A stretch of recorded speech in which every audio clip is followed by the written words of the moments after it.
So చాలామంది ఏంటంటే intermediate exams కావచ్చు, 10th ఎగ్జామ్స్ కావచ్చు and any public examinations, so marks తక్కువ వచ్చాయని చెప్పి చాలా లోగా ఫీల్ అవుతూ ఉంటారు.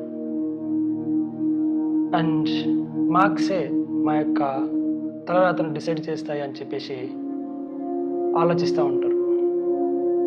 కానీ అది నిజం కాదు, అది వాస్తవం కాదు. ఎందుకంటే మార్క్స్ అన్నవి జస్ట్ నీ యొక్క మెమొరీని టెస్ట్ చేస్తాయి, నీ పొటెన్షియల్ని కాదు. నీ యొక్క మైండ్ సెట్టే నీ యొక్క ఫ్యూచర్ని డిసైడ్ చేస్తుంది. కాబట్టి నీ యొక్క ఫ్యూచర్ని మార్క్స్తో, ప్రజెంట్ వచ్చినటువంటి మార్క్స్తో ముడి వేసుకోవద్దు, లింక్ పెట్టొద్దు. అండ్ మనందరికీ తెలుసు, సర్ ఆల్బర్ట్ ఐన్స్టీన్ చిన్నప్పుడు జస్ట్ యావరేజ్ స్టూడెంట్గా ఉండేది, చాలా లో మార్క్స్తో పాస్ అయ్యేది. సో మనందరికి తెలుసు, ఈరోజు మనం ఆయనని జీనియస్ అని పిలుస్తున్నాం. ఈరోజు ఆయన లేకపోతే సైన్సే లేదు.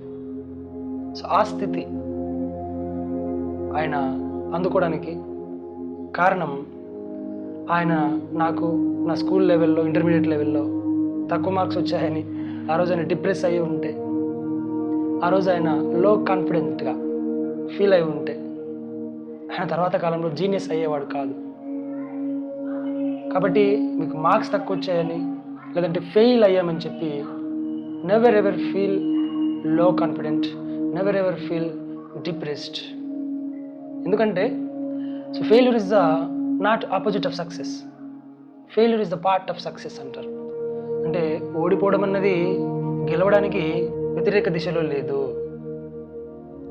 ఓడిపోవడం గెలవడంలో భాగమే. కాబట్టి think positively and take it as a challenge and have hopes about future. Because who has health has hope and who has hope has everything. ఎవరి ఆరోగ్యం అయితే బాగుంటుందో వాళ్ళకు ఫ్యూచర్ పట్ల, భవిష్యత్తు పట్ల ఆశ ఉంటుంది. ఎవరికైతే ఆశ ఉంటుందో వాళ్ళ దగ్గర అన్నీ ఉన్నట్టే లెక్క. కాబట్టి హ్యావ్ హోప్. మళ్ళీ లేయండి, మళ్ళీ పడండి, మళ్ళీ పడుతూ లేస్తూ గెలుస్తూ ఉండండి. Thank you so much.